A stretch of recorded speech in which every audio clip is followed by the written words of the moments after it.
आप भी पाकिस्तान के विदेश मंत्रालय के प्रवक्ता को सुनिए, फिर बताता हूं कि मोदी की लिस्ट में और कौन कौन है जिसका इलाज होगा।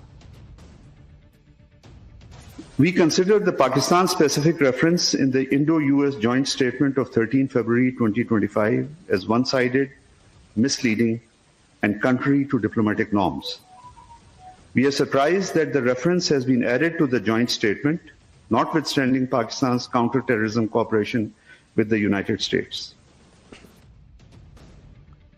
बॉस, तहव्वुर राणा को भारत लाना तो अभी शुरुआत है।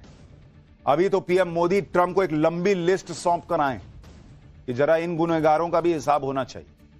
साझा प्रेस कॉन्फ्रेंस में अमेरिकी राष्ट्रपति डोनाल्ड ट्रंप ने इशारों में बता दिया कि उन्हें भारत से एक लिस्ट मिल चुकी है और वो भारत के दुश्मनों की क्लास लगाने में पीएम मोदी की मदद करने को तैयार है। डोनाल्ड ट्रंप के इस बयान को बहुत ध्यान से सुनिए, फिर आपको बताऊंगा कि ट्रंप कौन सी लिस्ट की बात कर रहा है।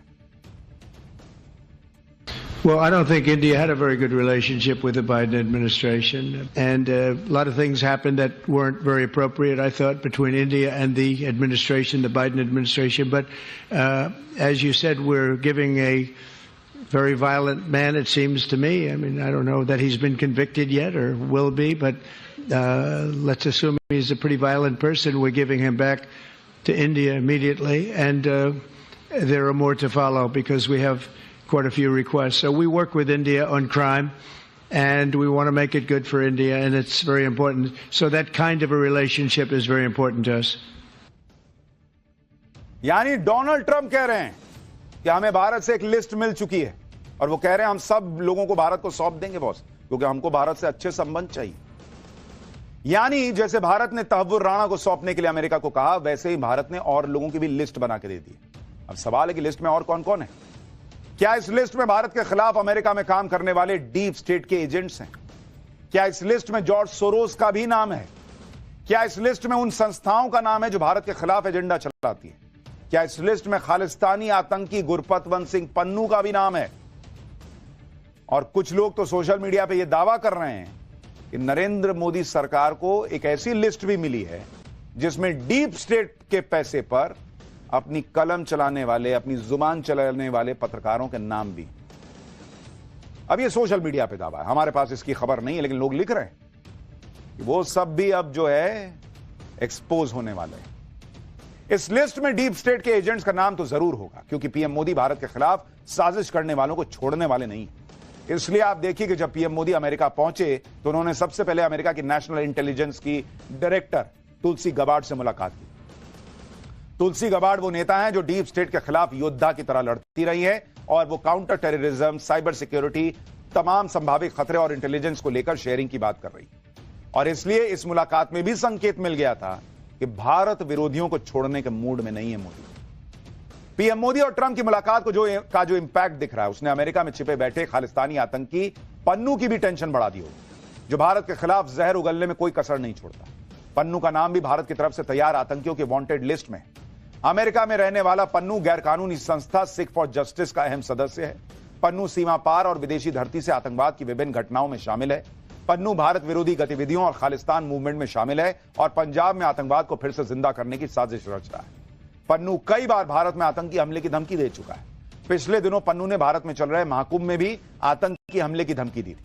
इससे पहले वो कभी भारत में हुए क्रिकेट वर्ल्ड कप तो कभी एयर इंडिया की फ्लाइट में बम धमाके की धमकी देता रहा है और भारत के खिलाफ नैरेटिव सेट करने के लिए आए दिन वीडियो भी जारी करता रहा है। मोदी ट्रंप की बातचीत के बाद बहुतों की नींद उड़ी होगी, क्योंकि सबका नंबर आने वाला है। जो बांग्लादेश बहुत उछल रहा था वो भी अब खौफ में होगा, क्योंकि ट्रंप ने कह दिया कि बांग्लादेश को पीएम मोदी देख लें। यह सुनकर ही बांग्लादेश की हालत खराब होगी कि पीएम मोदी अब उसके साथ क्या करने वाले, क्योंकि ट्रंप ने तो सीधे मुंह मोड़ लिया है कि अब जो मोदी करेंगे वही करेंगे, वही निपटाएंगे बांग्लादेश को। सुनिए क्या कह रहे हैं Trump. And Mr. President, what you would like to say about the Bangladesh issue, because we saw and it is evident that how the deep state of United States was involved to regime change during the Biden administration. Then Muhammad Yunus made Junior Soros also. So what is your point of view about the Bangladesh? And what is the role that the deep state played in the situation in Bangladesh? Well, there was no role for our deep state. It was This is something that the Prime Minister has been working on for a long time and has been worked on for hundreds of years, frankly. I've been reading about it. But I will leave Bangladesh to the Prime Minister. Trump ने बांग्लादेश में America के deep state के role से इनकार क्यों किया, यह तो ट्रंप ही जाने, क्योंकि खुद अमेरिका के अधिकारी कह रहे हैं कि बांग्लादेश में अमेरिका के डीप स्टेट ने ही खेल किया। हमने आपको कल ही बताया था कि अमेरिकी विदेश विभाग के पूर्व अधिकारी माइक बेंस ने कैसे खुलासा किया था कि बांग्लादेश में अमेरिका से फंडिंग करके हिंसा भड़काई गई। यानी यह बात किसी से छिपी नहीं है कि बांग्लादेश में अमेरिका ने ही खेल किया। लेकिन ट्रंप इसे मानने से कतरा रहे हैं और इसे भारत पर छोड़ रहे हैं। यानी दूसरे शब्दों में ट्रंप ने यह कह दिया कि भारत अपने तरीके से बांग्लादेश से निपट ले, हम इसमें नहीं घुसेंगे। हमारे डीप स्टेट ने किया नहीं किया उसको भी छोड़ दो, जो करना है आप करो बांग्लादेश के साथ। अमेरिका का डीप स्टेट अब इसमें कोई दखल नहीं देगा, अमेरिका इसमें कोई दखल नहीं देगा, यह ट्रंप ने क्लियर कर दिया। यानी अब नरेंद्र मोदी अपने स्टाइल से अपने तरीके से बांग्लादेश को देख लेंगे। बांग्लादेश से निपटना हो या पाकिस्तान से या चीन जैसे बड़े देश से, पीएम मोदी जानते हैं कि किससे कैसे निपटना है। इसलिए शायद ट्रंप ने भी बांग्लादेश की बात पीएम मोदी पर छोड़ दी। लेकिन चीन के मुद्दे पर ट्रंप ने पीएम मोदी को मदद का ऑफर दिया। ज्वाइंट प्रेस कॉन्फ्रेंस के दौरान ट्रंप ने भारत और चीन के बॉर्डर पर होने वाली झड़पों का जिक्र किया और कहा कि मुझे खुशी होगी अगर मैं इस मामले में भारत की मदद कर सकूं। ट्रंप ने तो ऑफर दे दिया, लेकिन मोदी तो मोदी हैं, उन्होंने इस ऑफर का क्या जवाब दिया वो बताऊंगा, पहले ट्रंप को सुनिए। I look at India, I do see the skirmishes on the border, which are quite vicious, and I guess they continue to go on. If I could be of help, I'd love to help because that should be stopped. That's been going on for a long time, and it's quite violent. It's quite violent. Trump ने भारत को चीन पर यह offer इसलिए दिया क्योंकि एक दौर था जब भारत इस तरह के ऑफर को खुशी खुशी मान जाता था। याद कीजिए देश के पहले प्रधानमंत्री पंडित जवाहरलाल नेहरू किस तरह कश्मीर के मुद्दे को यूनाइटेड नेशन लेकर दौड़े दौड़े पहुंच गए थे कि अरे देखिए पाकिस्तान क्या कर रहा है। लेकिन यह नरेंद्र मोदी का न्यू इंडिया है जो सुपर पावर को भी इनकार करना जानता है। इसलिए चीन के मुद्दे पर ट्रंप के ऑफर को भारत ने बिना देर लगाए नो थैंक यू कहकर इनकार कर दिया। भारत ने साफ कर दिया कि चीन के साथ बॉर्डर पर चल रहा विवाद दोनों देशों का आपसी मुद्दा है। होंगे ट्रंप अच्छे दोस्त, लेकिन हमें अपने मामलों में किसी की दखलंदाजी नहीं चाहिए।